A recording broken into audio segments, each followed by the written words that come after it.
Alright, what's up guys? Alright, so today I'm going to go over some basic safety stuff.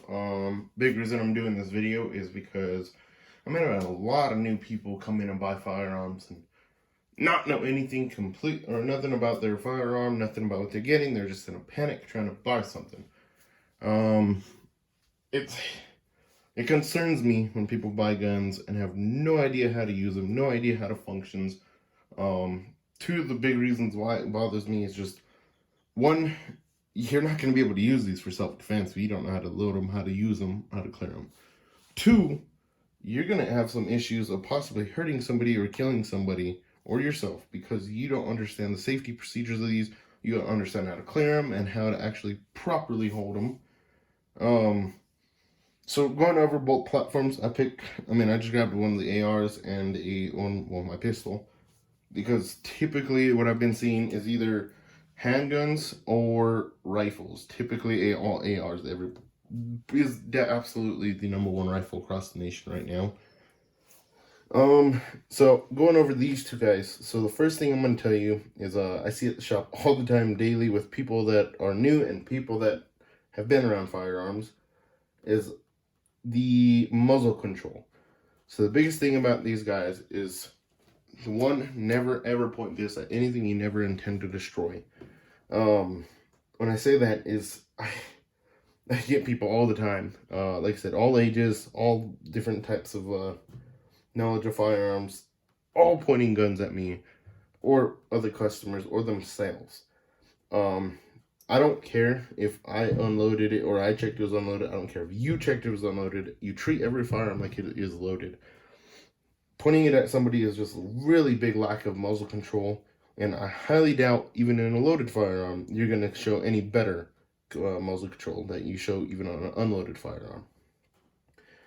So the next biggest thing I see is, especially for new people, and I still see it on people that say they know a lot about firearms or grew up around firearms, is finger discipline, trigger discipline. All the time I see people grabbing these things and like pointing them in different directions, pointing them at themselves. Oh, I might have just blinded you guys, but yep, pointing them everywhere. And then the biggest thing that bothers me even more is their finger. Their finger's all in here, pulling the trigger. No. That is not safe, not okay in any time. You never put your finger on that trigger unless you are pointing at your target and ready to fire.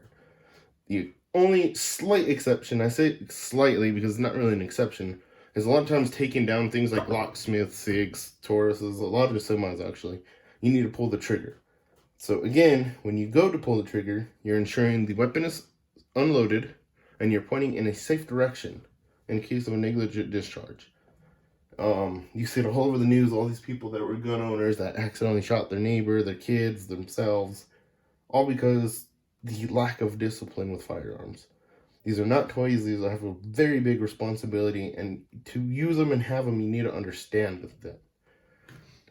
So going over these, I'm going to show you is the semi-automatic platform pistol, because that's probably the most popular right now. Revolvers they're still there. They're still around. I sell a lot of them, but more people are leaning into semis. There's a lot, what would be the word? I guess it's a lot better of a platform. There's a lot of benefits to it. But anyways, so the way these guys work, I didn't even grab a magazine for this, but they're pretty similar in how they function. So when it comes to loading a firearm, so I'm going to drop, showing it's uncleared. So actually, I'll go over the clearing procedures first. So the first thing you're going to do with any firearm, whether it's a rifle or a pistol, is you're going to drop the magazine to take it out of the firearm, taking the ammunition source away from the firearm. Next, what you're going to do is you're going to inspect the chamber. You're going to bring the slide back or bring the bolt back and look and identify that there is nothing in that back end of the barrel, which is called the chamber. Showing you what it would look like. Let's see if I can get it good on camera. But right now, it's kind of hard to see, but it's kind of a black void you'll see in the barrel. When it is around, you'll be able to see the back end or the butt end of the barrel. These are, by the way, training rounds, so there's no way to fire. These are not actual real bullets. These were made for training purposes only. So the only time typically I've ever seen this is a failure to extract. Usually when your extractor is broken or malfunctioning, 99% of the time it will, let's say there's one in the chamber, it will come back and kick out the round like that. But yeah, in a case, what you're going to do, you should always do is always inspect the chamber. I've not actually seen a civilian weapon malfunction with an eject or extractor. Usually military weapons, some we use a lot, beat up. Yeah, I do run into that. So going over this is now you understand that the weapon is clear. Actually, let me show you. I'll do it on the bolt. So on an AR platform, you got your charging handle here in the rear. You got the bolt face, well, on the side of the bolt here. What you're gonna do is you're gonna bring it back, and same thing. You're gonna look inside that chamber, identifying that the chamber is clear, letting it ride forward. That's it. All right, so loading on a magazine on a pistol is going to be different. I should have brought an AR mag in here, but so on an AR mag, typically you can place the round on top and push down into the magazine. It's going to, what they call, it's a double stack magazine. It's going to go to the left or the right side. The way it works is one bullet's here, one bullet's here. It's going to stagger itself all the way down. Single stack firearms, which actually I have my whites right here. So single stack firearms is gonna be just straight down. It's not really gonna move left or right. I'll tell you with the pistol though, I've seen it in some rifle platforms. It's pretty rare nowadays. Is on a pistol, you bring the round forward to the very end. You'll see these silver free lips. You'll push. Oh, that just went into outer space. But you'll push down and then slide back. Most of you that are watching this probably already understand firearms. To be honest, I'm trying to do this for people that don't actually understand firearms or buying these brand new, being first time buyers. So taking this, what you're gonna do is now you'll place the magazine into the firearm. Same thing with the AR, with the rifle platform. This works the exact same way. So this is not ready to fire, nor would that be ready to fire. So what you got to do now is you're going to bring the firearm back, or the slide back, or the bolt back, and what you're going to see is this round is going to ride up into the chamber of the firearm. So now you are ready to fire. At this point on a Glock, I don't have a manual safety. On anything hammer fired, I highly suggest putting your safety on.